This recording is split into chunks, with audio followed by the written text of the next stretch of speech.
नमस्कार। प्रथम वर्ष के द्वितीय प्रश्न पत्र के क्रम में हम लोग आज बाल गंगाधर तिलक के विचारों के बारे में पढ़ेंगे। मैंने यहाँ आपको एक कोटेशन दिखाई है, अत्याचार करने वाला उतना दोषी नहीं माना जा सकता जितना कि उसे सहन करने वाला। यानी विचारों में ही हमें उग्रता नज़र आ रही है। तो तिलक जो हैं राष्ट्रीय आंदोलन के पुरोधा हैं। आज हम उनके बारे में, उनके राजनीतिक और उनके आंदोलन से संबंधित विचारों के बारे में यहाँ पर पढ़ेंगे। तो सबसे पहली बात, स्वराज्य मेरा जन्मसिद्ध अधिकार है, मैं इसे लेकर रहूँगा। ये तिलक की कोटेशन है जो उन्होंने स्वराज्य के बारे में कही है। बाल गंगाधर तिलक संपूर्ण भारत के लोकमान्य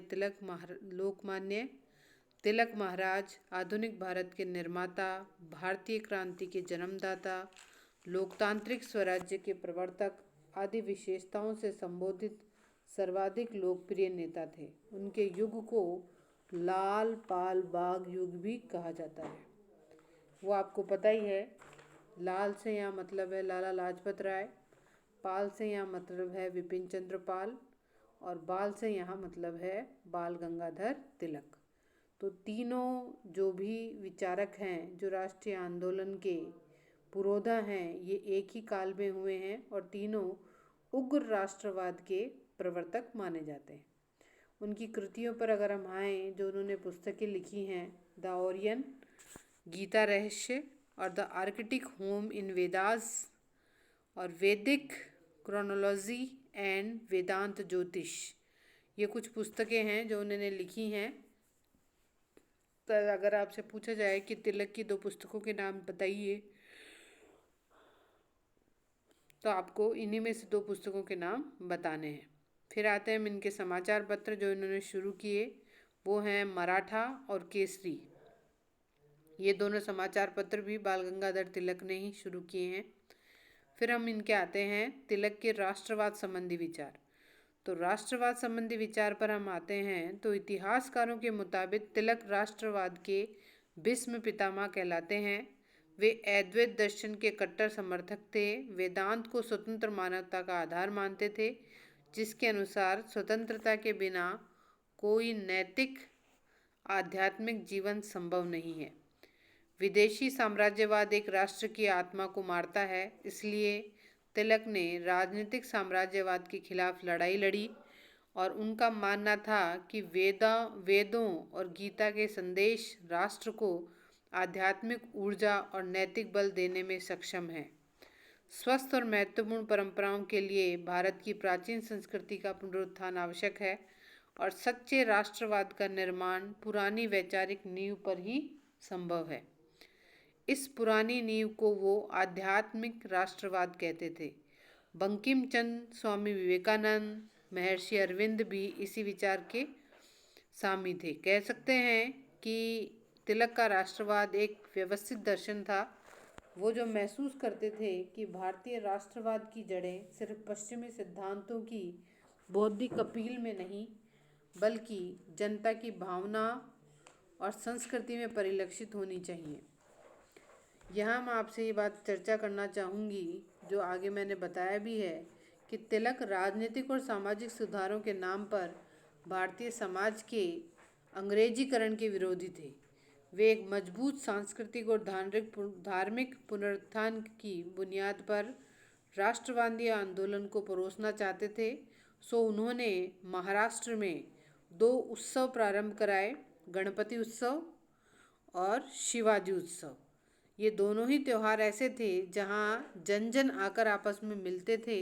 ऐसे में इन लोगों को इकट्ठा करना, सामूहिक रूप से उन्हें आगे भविष्य के लिए आगे बताना कि अब उन्हें आगे राष्ट्रीय आंदोलन में कैसे आगे बढ़ना है, ये एक तरीका था राष्ट्रीय आंदोलन को आगे बढ़ाने का।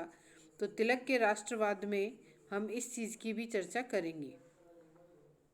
इस कोशिश में उन्हें बखूबी कामयाबी मिली।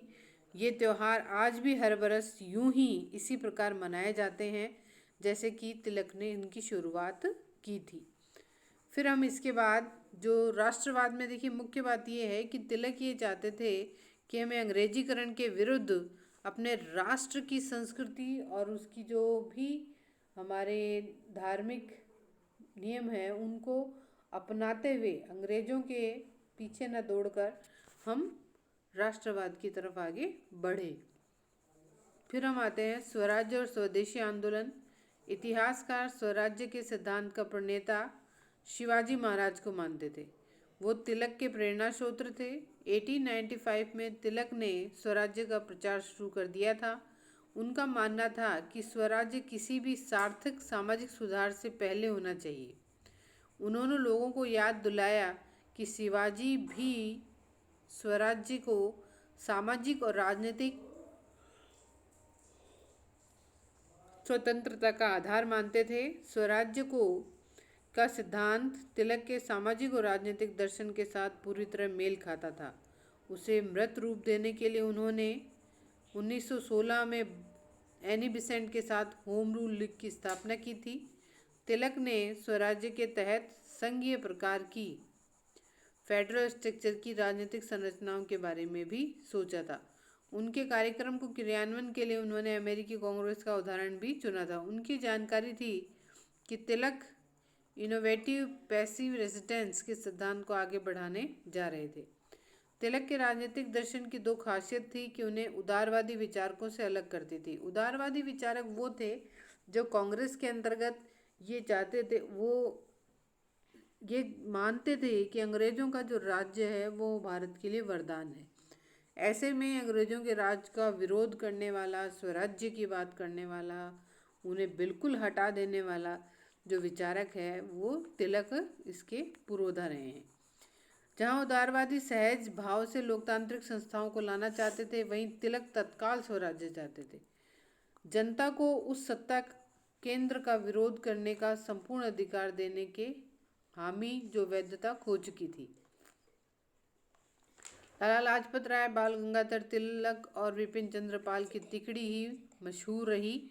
इन तीनों ने तिलक सबसे मुखर थे क्योंकि उन्होंने ब्रिटिश राज के खिलाफ प्रभावी राजनीतिक कार्रवाई के लिए 3 सूत्र कार्यक्रम राष्ट्र को दिया: स्वदेशी, बहिष्कार, राष्ट्रीय शिक्षा और राष्ट्रीय शिक्षा। इसमें राष्ट्रवादी शब्दावली को भी बदल कर रख दिया। इन्होंने 3 बातों की बात की है: स्वदेशी, बहिष्कार और राष्ट्रीय शिक्षा। तो स्वदेशी और स्वराज्य के बारे में अगर हम बात करें, और जैसे कि इन्होंने पहले ये बताया मैंने आपको, बहिष्कार, स्वदेशी और राष्ट्रीय शिक्षा। तो बहिष्कार के अंतर्गत आए तो जो तिलक हैं वो ये कहते हैं, उन्होंने जनता से ये अपील की कि वे ब्रिटिश निर्मित वस्तुओं के खिलाफ उन्होंने जागरूक अभियान चलाया और विदेशों में भारतीय ब्रिटिश व्यापारिक हितों को नुकसान पहुंचाया। धीरे धीरे ये राजनीतिक हथियार ही बन गया। उन्होंने विदेशी वस्त्रों की होली जलाई, स्वदेशी वस्त्रों को इस्तेमाल करने के लिए लोगों को जागरूक किया। स्वदेशी पर अगर हम आएँ तो 1906 में कांग्रेस के कलकत्ता अधिवेशन में तिलक ने स्वदेशी प्रस्ताव का समर्थन किया था। राष्ट्रवाद की आर्थिक नींव की बुनियाद डाली गई थी। स्वदेशी आंदोलन जल्द ही राष्ट्रीय उत्थान और देश प्रेम का प्रतीक बन गया था। फिर हम आते हैं राष्ट्रीय शिक्षा के बारे में। तो तिलक के मुताबिक भारत में शिक्षा तंत्र की जड़ें उनकी संस्कृति और परंपरा में होनी चाहिए। वे स्कूलों में भारतीय भाषाओं के प्रचार के साथ साथ उपयोगिता और राजनीतिक शिक्षा के भी प्रबल पक्षधर थे। तिलक के बहुआयामी व्यक्तित्व के तमाम हमें परिणाम मिलते हैं। एक शिक्षक के तौर पर उन्होंने Poona New English School, the Deccan Education Society, Fergusson College की स्थापना इनकी बड़ी भूमिका है। इंडियन नेशनल कांग्रेस में सक्रिय होने से कहीं पहले तिलक अपने राष्ट्रवादी विचारों को केसरी और मराठी, केसरी तो मराठी भाषा में है और मेहरत अंग्रेजी भाषा में जो है उसके माध्यम से प्रकाशित किया। दोनों अखबार उन्होंने 1885 में शुरू किए। 1890 में उन्होंने औपचारिक रूप से कांग्रेस ज्वाइन की थी और 1905 और 1907 तक और 17 से 20 तक उन्होंने इस निर्णायक भूमिका भी निभाई। आत्मनिर्भरता की वकालत करते थे। कुछ नेता सहानुभूति और समर्थन के लिए ब्रिटिश राज की तरफ देख रहे थे, लेकिन कांग्रेस उनके प्रखर विरोधी थे। तिलक ने सनातन को भी व्यापक परिभाषा दी। उनके मुताबिक हिंदू वह है जो वेदों की शिक्षा को मानता हो, जिसका आचरण स्मृति और पुराण के अनुसार हो। वे प्राचीन संस्कृत दर्शन के अच्छे जानकार थे। उन्होंने राजनीतिक चिंतन और भारतीय विचार और आधुनिक दुनिया के राष्ट्रवादी लोकतांत्रिक विचारों का संगम किया। 1908 में उन्होंने ट्रायल स्पीच में जॉन स्टुअर्ट मिल की राष्ट्रीयता की परिभाषा उनके लिए उदाहरण बनी, इसलिए उन्हें लोक नायक भी कहा जाता है। भारतीय शांति के जनक भी कहलाते हैं। कई बार ये प्रश्न पूछ लिया जाता है कि तिलक भारतीय शांति के जनक कैसे थे, समझाइए। तो तिलक के जो घोर विरोधी थे, सर वैलेंटाइन शिरोल ने अपनी पुस्तक इन्होंने लिखी जिसका नाम था इंडियन अर्नेस्ट में तिलक को भारतीय शांति का जनक, फादर ऑफ इंडियन अर्नेस्टी कहा है। तिलक कट्टर हिंदू धर्म में उग्र राष्ट्रवादी थे और ब्रिटिश सरकार के विरुद्ध जनता में द्वेष फैलाने का काम करते थे, तो इसलिए शिरोल ने उन्हें भारतीय अशांति का जनक कहा। तो इस प्रकार ओवरऑल अगर हम देख लें तो तिलक के राष्ट्रवाद संबंधी विचार, तिलक के स्वराज्य संबंधी विचार और तिलक ने जो 3 बातें कही हैं, बहिष्कार, स्वदेशी और राष्ट्रीय शिक्षा, यही विचार हमारे लिए महत्वपूर्ण है। और आज हम इसी के साथ तिलक के विचारों को समाप्त करते हैं। धन्यवाद।